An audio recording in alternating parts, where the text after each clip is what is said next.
بسم اللہ الرحمن الرحیم۔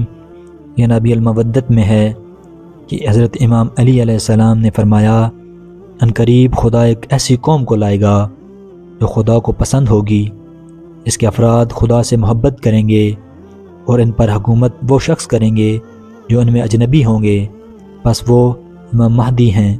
ان کا چہرہ سرخ رنگ والا ہوگا اور ان کے بالوں میں بھی سرخی والی چمک ہوگی۔ وہ بغیر کسی مشکل کے زمین کو عدل انصاف سے بھر دیں گے، اپنے ماں باپ سے چھوٹی عمر میں جدا ہو جائیں گے اور اپنے والدین کے بارے میں ان پر گرانی ہوگی، بس وہ امن کے ساتھ اسلامی ملکوں کی حکومت حاصل کریں گے۔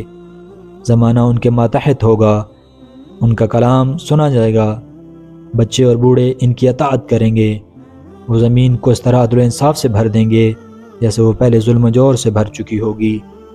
اس وقت ان کی امامت مکمل ہو جائے گی اور خلافت مضبوط ہو جائے گی، اور خداوند عالم قبروں سے لوگوں کو اٹھائے گا اور صرف لوگوں کے مساکین نظر آئیں گے، اور زمین اپنے مہدی کی بدولت شفاف اور چمکدار ہو جائے گی، اپنی نہروں کو جاری کر دے گی، فتنوں اور لڑائیوں کو ختم کر دے گی، اور خیر و برکت زیادہ ہو جائے گی۔